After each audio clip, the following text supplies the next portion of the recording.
Olá, eu quero bater um papo agora com você a respeito de qualidade literária. Afinal de contas, o que diferencia um bom texto de um não tão qualitativo assim? Então, vamos a alguns fatores que são considerados pelos analistas essenciais. O primeiro que eu cito para vocês é a linguagem. Muito bem, então, que tal mencionar um autor português? Senhor Camilo Castelo Branco. Ele é autor, né, muito baseado na sua biografia, uma existência tão tumultuada em termos de paixões e mais paixões. Então, ele é autor de Amor de Perdição, considerado a sua obra-prima. Vocês devem conhecer o enredo, né? Então, lá na cidade de Viseu, no centro-norte de Portugal, nós encontramos um casal de pessoas apaixonadas, a Teresa Albuquerque, Simão Botelho. Teresa tinha 15 anos quando conheceu Simão de 17 anos, mas foi uma paixão voluptuosa. E se vocês quiserem chamar a Teresa de Julieta Capuleto à vontade, quiser chamar então o Simão Botelho de Romeu Montecchio à vontade, é um enredo muito semelhante àquele que vocês conhecem, ou seja, Romeo and Juliet, Sir William Shakespeare. Muito bem. Então, a Teresa tinha sua mão prometida já para Baltazar Coutinho.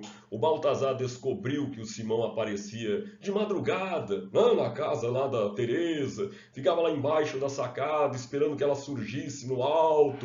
Muito bem, o Baltazar armou uma emboscada contra o Simão. Então, Simão levou um tiro, tá legal, conseguiu ajuda na casa de um homem simples do povo, Sr. João da Cruz, pai de Mariana. Enfim, Mariana tratou as feridas do Simão e ela se apaixonou por ele.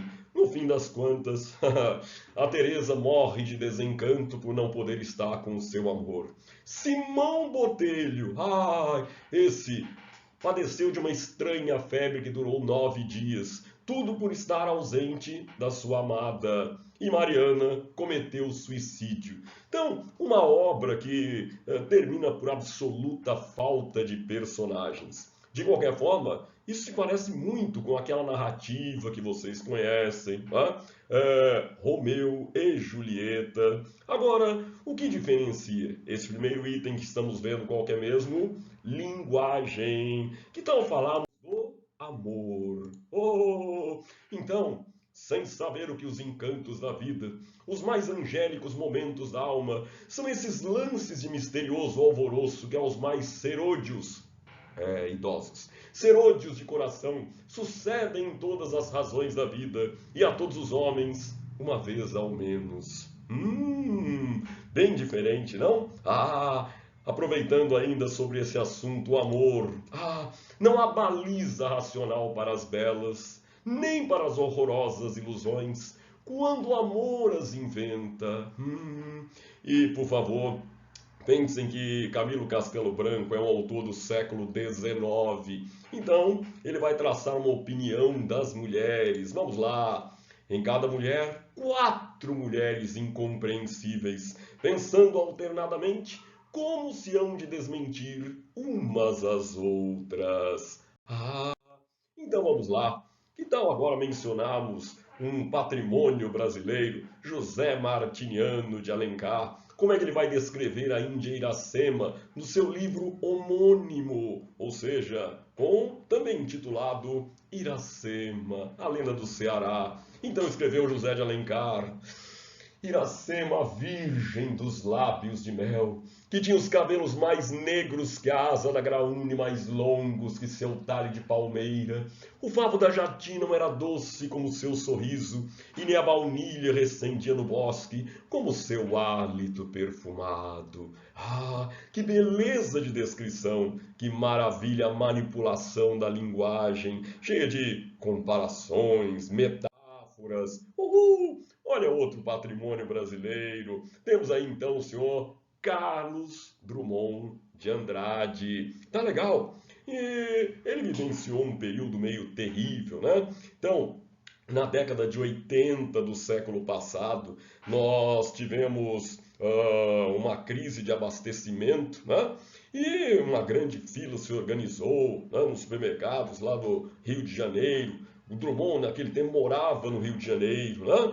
Então ele vai escrever um texto, A Excitante Fila do Feijão.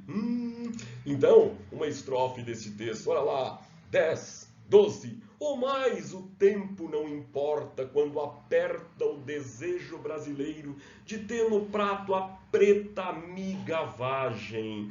Que linguagem diferente para falar sobre o feijão. Ali no prato, a preta migavagem.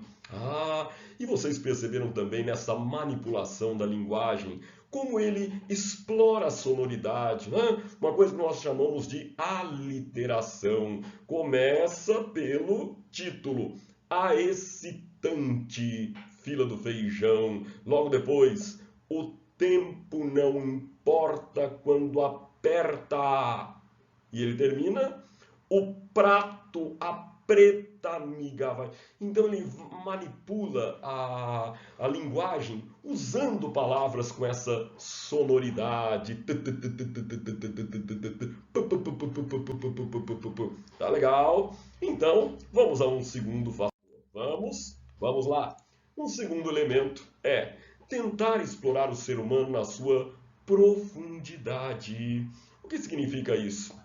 Bom, não é pegar uma historinha rasa, superficial, que poderia se passar entre dois bichinhos, por exemplo. Não, não, não. É verificar a profundidade psicológica do ser humano.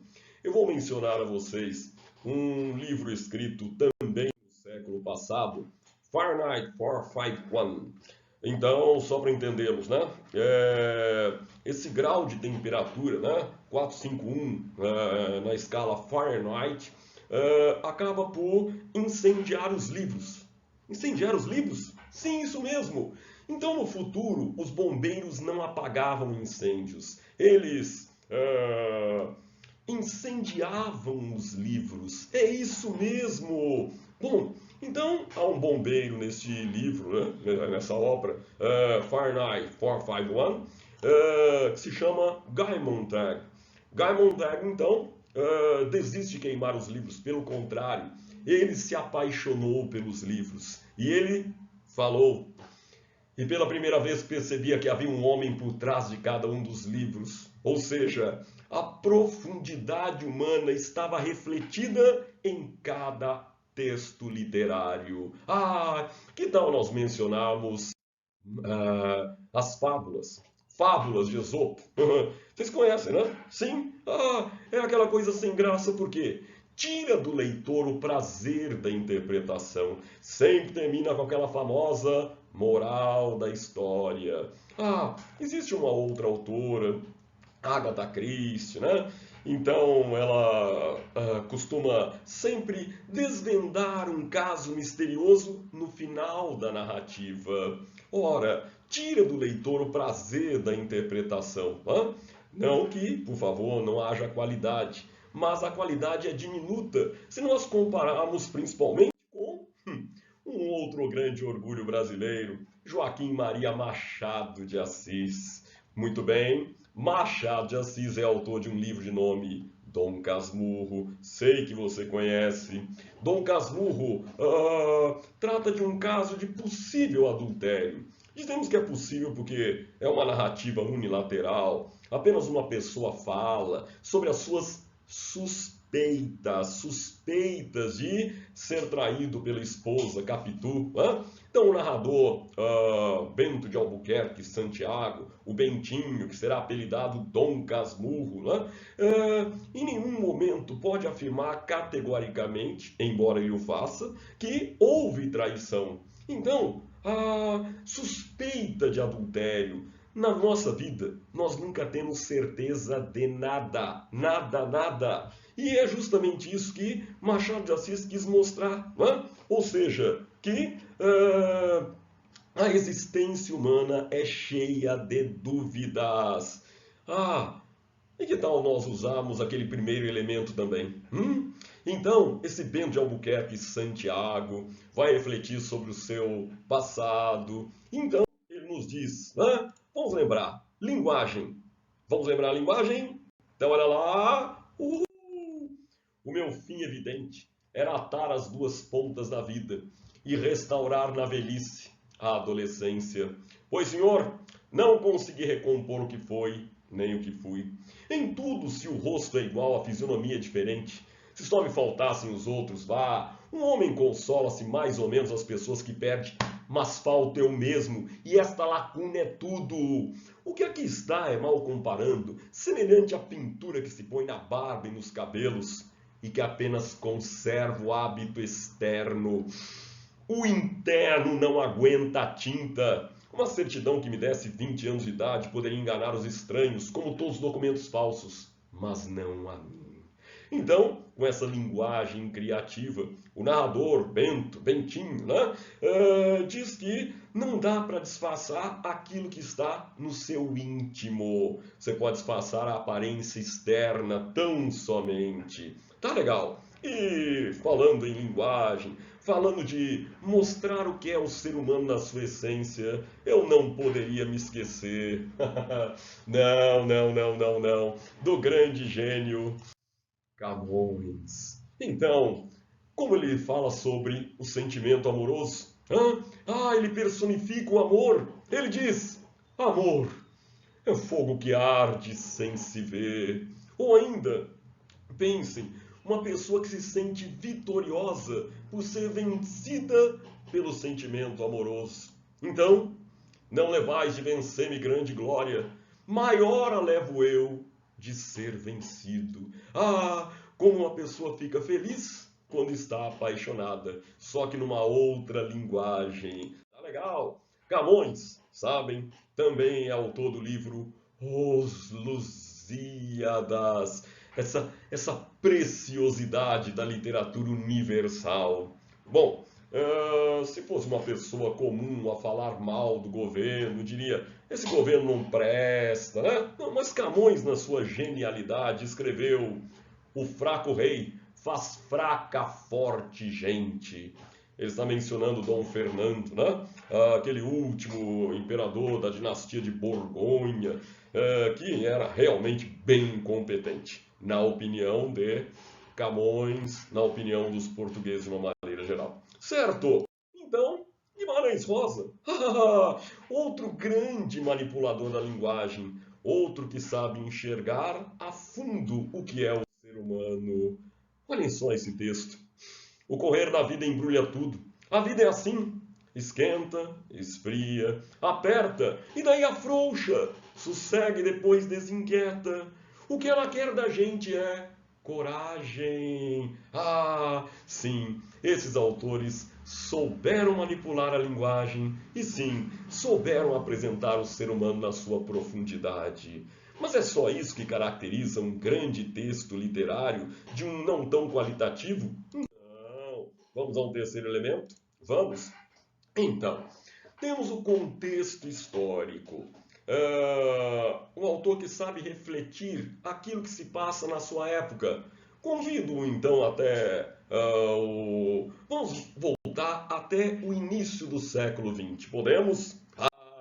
Lá na Itália, um tal de Filippo Tommaso Marinetti constatou eletricidade, constatou inventos tecnológicos, automóvel, avião. Então ele vai ser criador de uma vanguarda conhecida como futurismo. E aí, lá no Velho Mundo mesmo, tivemos um tal de Fernando Pessoa, que usou heterônimos, como por exemplo um tal de Álvaro de Campos, que escreveu: Eia, eia, eia, eia, eletricidade, nervos doentes da matéria, eia, telegrafia sem fio, simpatia metálica do inconsciente, eia, túneis, eia, canais, Panamá, que é o Suez, eia, todo passado dentro do presente, eia, todo futuro já dentro de nós, eia, eia, eia, frutífero e útil abre fábrica cosmopolita, eia, eia, eia, eia, nem sei que existo para dentro, giro, rodeio, engenho, engato-me em todos os comboios, içam-me dentro dos cais, giro dentro das hélices todos os navios, eia, eia, eia, sou o calor mecânico e a eletricidade. Então, um apego à tecnologia, um apego à velocidade. Ora, esse texto só tem sentido a partir do século XX. Imagine falar em velocidade, em canais como Panamá, Suez, no século XVI, né? Não haveria o menor sentido. Correto? Tá legal. Vamos voltar aqui para o nosso querido Brasil. Vamos? Vamos lá. Ora, Oswald de Andrade, ele gostava de ser chamado assim, Oswald. Oswald de Andrade, autor de um texto, né? Vamos ver o texto. Vamos lá? O transatlântico mesclado, dlenes guixa-luz, postretutas e famias sacolejam. Opa! Agora sim vamos ver o título desse poema. Vamos lá? Bonde! Sim! Então, ele mostrou mais uma situação tecnológica muito difundida no início do século XX. Ele vai usar uma linguagem diferente. Ele chamou o bonde de quê? Transatlântico mesclado.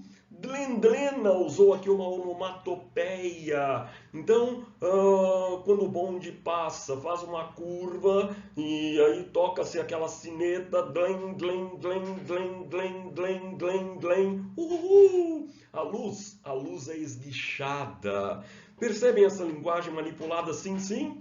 E é um meio de transporte coletivo, né? Lá estão o quê? Postretutas e famílias. Então, a linguagem ali colocada a favor de mostrar como era a pronúncia de certas situações sociais naquele tempo, começo do século passado, certo? Vamos lá! Então, depois do bonde, que dá um outro texto do Oswald. Olha lá! O capoeira. Quer apanhar, soldado? O quê? Quer apanhar? Pernas e cabeças na calçada. Olha como ele descreve a luta da capoeira, né? Então, pernas e cabeças na calçada, aquele movimento todo que fazem os lutadores de capoeira, certo? E, de novo, a manipulação da linguagem, refletindo o falar do povo da época, é o sordado, né? Quer apanhar. Muito bem. Então, ainda em relação ao contexto histórico. Camões, né? Ele mostrou o pensamento da sua época. Então, lembrando, ele viveu o período do Renascimento, a Era Moderna. O ser humano era exaltado. Ele queria mostrar a grandiosidade do ser humano, mas ele se fundamentou em uma obra escrita na Antiguidade. Eu sei que você conhece.